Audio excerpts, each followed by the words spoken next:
আসসালামু আলাইকুম প্রিয় পরীক্ষার্থী ভাই বোনেরা, আমরা ধারাবাহিকভাবে ফৌজদারি কার্যবিধি আইন আলোচনা করতেছিলাম। আজকে আমরা আলোচনা করব 89 ধারা থেকে, অর্থাৎ আমরা 88 ধারা পর্যন্ত আলোচনা করেছি। আজকে আমরা 89 ধারা থেকে আলোচনা করব। তাহলে 89 ধারায় কি বলছে? 89 ধারা হলো প্রকৃত সম্পত্তির প্রত্যর্পণ।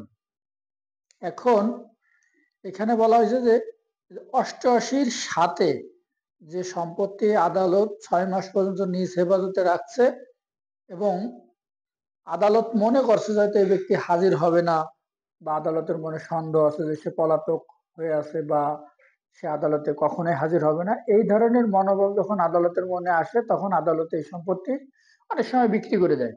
কিন্তু আদালত 2 বছর পর্যন্ত এই সম্পত্তি হেফাজতে রাখে, অর্থাৎ 2 বছরের ভিতরে যদি এই ব্যক্তি এসে হাজির হয় এবং সে যদি বোঝাতে সক্ষম হয় যে সে পলাতক ছিল না, বা তার নামে সমন, গ্রেপ্তারি পরোয়ানা, হুলিয়া জারি করা হয়েছে, সে এই বিষয়ে কিছুই জানে না, সেই ক্ষেত্রে আদালত তার এই কথার পরিপ্রেক্ষিতে যদি সন্তুষ্ট হয় আদালত, তাহলে আদালত তার মানে যে সম্পত্তি ক্রয় করছিল সেই সম্পত্তি ফেরত দিতে পারে।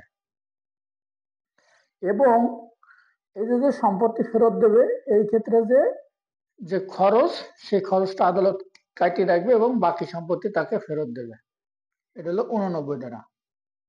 এখন 90-তে কি বলছে? 90 বলছে সমনের পরিবর্তে পরোয়ানা বা সমনের অতিরিক্ত পরোয়ানা জারি।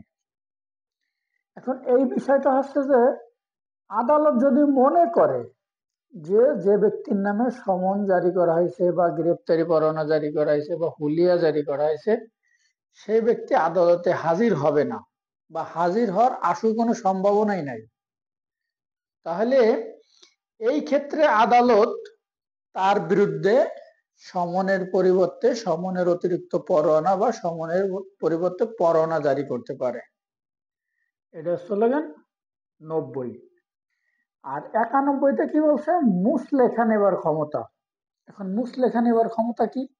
সেটা হচ্ছে যে একদম সহজ ভাষায়, কোনো ব্যক্তি আদালতে হাজির আছে, অর্থাৎ সে মামলার সাক্ষী দেওয়ার জন্য হাজির হয়েছে।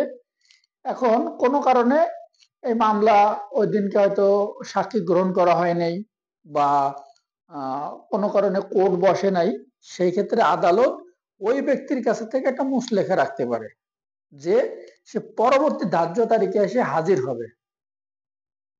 এটা আসলে 91, যে মুচলেখা নিতে পারে বা মুচলেখা নেওয়ার ক্ষমতা। 92-তে কি বলছে? হাজির হওয়ার শর্ত বা মুচলেখা দেওয়ার শর্ত লঙ্ঘন করলে পরা গ্রেপ্তার। অর্থাৎ 91 ধারা মোতাবেক যে ব্যক্তি আদালতে হাজির ছিল, সে পরবর্তী ধার্য তারিখে হাজির হবে মর্মে যে মুচলেখা দিয়ে আসছে, সেই ব্যক্তি যদি কোনো কারণে আদালতে হাজির না হয়, তাহলে আদালত তার বিরুদ্ধে গ্রেপ্তারি পরোয়ানা ইস্যু করতে পারে। এটা হলো 92। আর 93 ধারা আছে কি, যে এই অধ্যায়টাই সম্পূর্ণ আসলে গ্রেপ্তার ও গ্রেপ্তারি পরোয়ানা সংক্রান্ত বিষয়ে আলোচনা করা হয়েছে। এখন 93 ক 1, 93 ক 1-এ কি বলছে? দেশের বাইরে গ্রেপ্তারি পরোয়ানা জারি বা সমন জারি বা হুলিয়া জারি যাই হোক, এটা দেশের বাইরেও জারি করা যায়। এখন এই ক্ষেত্রে হচ্ছে কি, এই ক্ষেত্রে যে ব্যক্তির নামে এই যে সমন, হুলিয়া বা গ্রেপ্তারি পরোয়ানা ইস্যু হয়েছে, সেই ব্যক্তি যে দেশে বসবাস করে, সেই দেশের আদালত বরাবর 2 কপি সমন ডাকযোগে প্রেরণ করলে সমন জারি হয়েছে বলে গণ্য হবে। এটা হলো 93 ক 1। 93 ক 2, 93 ক 2-এ কি বলছে? এই যে ব্যক্তির নামে সমন ইস্যু করা হলো, সে তো দেশের বাইরে আছে, তাহলে তার ক্ষেত্রে ওই 74 ধারা প্রযোজ্য হবে। এখন 74 ধারা আমরা কি পড়ছি? যে যে ব্যক্তি সমন, যার নামে সমন জারি করা হয়েছে, তার সমনের 1 কপি দিয়ে যে অপর কপিতে স্বাক্ষর রাখছিল, সে প্রমাণ হিসেবে এই সমন ব্যবহার করা যাবে। 93 ক 2-ও এইটা, যে দেশে এই লোকটা বসবাস করে সেই দেশের প্রিজাইডিং অফিসার বা ম্যাজিস্ট্রেট, সে বাংলাদেশের একজন প্রিজাইডিং অফিসার বা ম্যাজিস্ট্রেট হিসেবে এই সমন জারির বিষয়টা কার্যকারী করবে। এটা হলো 93 ক 2। এখন 93 খতে কি বলছে? 93 খতে দেশের বাইরে গ্রেপ্তারি পরোয়ানা জারি। এখন আমরা দেশের বাইরে সমন জারি করলাম, ঠিক সেম ভাবে দেশের বাইরে গ্রেপ্তারি পরোয়ানা জারি করা যাবে। এই ক্ষেত্রে যে ব্যক্তির নামে গ্রেপ্তারি পরোয়ানা ইস্যু হয়েছে সেই ব্যক্তি যে দেশে বসবাস করে সেই দেশের ম্যাজিস্ট্রেট বা প্রিজাইডিং অফিসার বরাবর ডাকযোগে প্রেরণ করলে পরে গ্রেপ্তারি পরোয়ানা জারি হয়েছে বলে গণ্য হবে।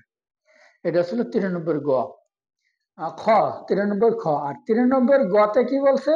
এখন আমরা বিদেশে সমন প্রেরণ করতেছি, গ্রেপ্তারি পরোয়ানা প্রেরণ করতেছি, কিন্তু বিদেশ থেকে যদি বাংলাদেশে কোনো ব্যক্তি সমন বা গ্রেপ্তারি পরোয়ানা পাঠায় ওই দেশের সরকার কোনো ব্যক্তির নামে, তাহলে এই ক্ষেত্রেও বাংলাদেশ ঠিক সেম বাংলাদেশে যেভাবে সমন জারি করা হয়, গ্রেপ্তারি পরোয়ানা জারি করা হয়, বিদেশ থেকে যদি সমন বা গ্রেপ্তারি পরোয়ানা পাওয়া যায় ওইটা বাংলাদেশে ঠিক সেম ভাবে ওইটা জারি করতে হবে এবং এই বিষয়ে যথাযথ আইনগত ব্যবস্থা গ্রহণ করা যাবে। তাহলে ধন্যবাদ সবাইকে। আজ এ পর্যন্ত। কি আগামী ক্লাসে আবার আমরা অন্য সফটওয়্যারে চলে যাব, তখন 94 থেকে আমরা আগামী ক্লাস আলোচনা করব। ধন্যবাদ আপনাদের সবাইকে আমার ক্লাসটি মনোযোগ সহকারে দেখার জন্য। আসসালামু আলাইকুম।